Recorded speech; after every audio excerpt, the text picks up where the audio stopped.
Well, Juliana, hello. It's good to be here. I think we tend to start with trying to avoid baking geopolitics into a market view because everyone naturally comes to geopolitics with some sort of bias. And if you let that bias break into your analysis, then you start ascribing very odd outcomes to what could happen in the market. So, of course, it creates opportunities when there's volatility, and there's opportunities to pick things up more cheaply and sometimes to sell things that become expensive.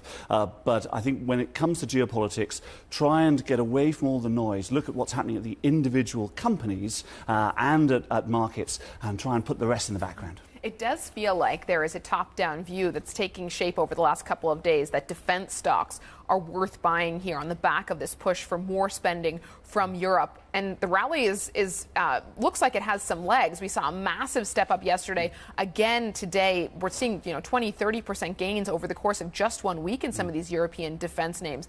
What do you think of the rally? Do you think this is sustainable, or would you be taking profit in some of these defense names here? Well, when you're looking at whether the rally is sustainable, of course, you're really focusing on two things. One is whether these are high-quality businesses, where they have economic moats that can sustain earnings growth over the long term, and what the current valuation is. And although we've seen these leaps in valuations over the last couple of days, our equity research team did a big report on the global defence industry over the last couple of weeks and still see good value in that part of the market and very good quality companies.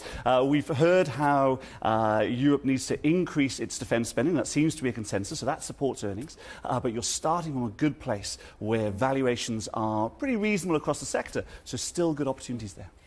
Part of the reason that perhaps there is value or perceived value in the defense names is because a lot of funds have steered away from investing in defense over the last few years on an ESG, from an ESG perspective. How does that play in? Are we seeing some softening in terms of the attitude toward investing in defense names because of the opportunity?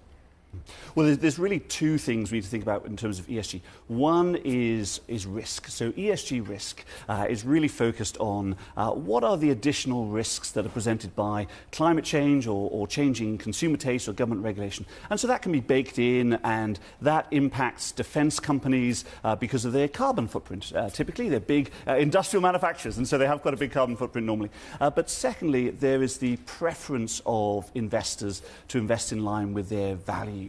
And that's where defence names tend to be excluded because people didn't want to be involved in military systems. But of course, following the invasion of Ukraine, then some of those attitudes are changing. People are seeing defence as being a good thing. And so you're having a change in that, in investor attitudes, while at the same time, of course, any companies with big carbon footprints still have those broader ESG risks. I think that is just